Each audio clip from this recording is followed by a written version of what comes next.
Chisel Beach, right at the bottom of Dorset, connecting Portland to Abbotsbury.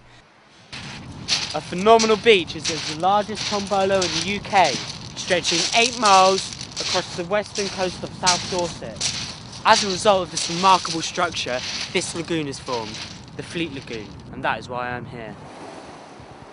In April 1942, a man called Barnes Wallis wrote a paper on a method of attack in which bombs are bounced across the water until they hit their target, thus sinking, then much like a depth charge, exploding underwater.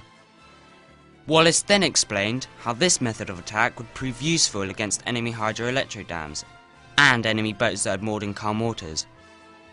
After taking much interest in Wallis's theory, the British military got Wallis to prepare such a bomb that could carry out these tasks. My name's Dick Daly. I was the swan keeper at the time. Eventually I ended up as a swan herd at Abbotsbury Swanery. Apparently there was a gang of people filming. I could see it from where I was living. You could see this plane flying down low, down through the fleet. I often wondered what it was doing. Knowing that in the 19th century cannonballs were bounced across the water to increase their range, Wallis began experimenting by bouncing marbles across the water with a slingshot in his garden.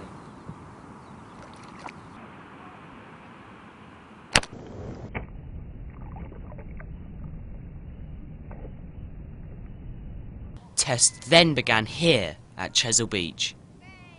The idea was that when the bomb was dropped, it had to bounce across the water, over the torpedo nets, and when hitting the dam, sinking and exploding, blasting a hole in the side of the wall. The fleet was perfect for testing the structure of the bomb. The long stretch was ideal for testing the travelling distance of the bomb structure, and the flat water was perfect for skimming on. On December the 4th, 1942, the Wellington bomber arrived over the fleet. It flew in from the northwestern side of the fleet up there, and it dropped the bomb around here. Unfortunately, they never informed the Navy, who was stationed in Portland Harbour at the time. The plane flew over and they decided to open up with all guns. Luckily, they weren't very good shots, but the poor old pilot, when he got out, he went straight to the bathroom, being shot at by his own side. At low tide, Wallis could row out to collect the casing to assess the effects of the drop on the bomb. Unfortunately, this time it disintegrated. On December the 9th, a new casing was constructed. Unfortunately, this one also disintegrated on impact. So obviously he had to go back to the drawing board and design a little bit better, making it of all metal, and he worked it out that they had to be about 60 foot above the water to get it right, so it would skip along the top, eventually hit the dam, rode down to the bottom, and where it was delayed action on the bomb till it ignited, cracked the dam. It never exactly exploded the dam, it cracked the dam, and the weight of water done all the rest. It just forced its way through. There's one or two still left in the fleet. In fact, one was dug up not so many years back. The Navy was involved, a helicopter to lift it, 2 divers are digging under because it was quite a biggish round shape. It wasn't the design they actually used on the dams, because they were cylinder shaped, but this was a round ball shape. Here at Abbotsbury Swanery is one of the prototypes used over the fleet in March 1943.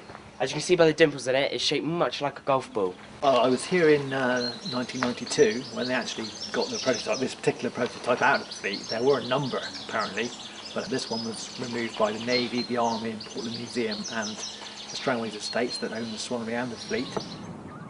Back in the 60s, I often wondered why I kept stuck on this bit of ironwork. Couldn't make out what it was. And I had to get out the boat, put boards down on the mud and heave the boat off, and that's what it was. It was one of Barnes Wallis's bouncing bombs. This is what the final casing looked like. This would then have been taken to Herne Bay in Kent and packed with explosives for further tests to take place. On the 10th of January 1943, a bomb successfully skipped 20 times before finally sinking.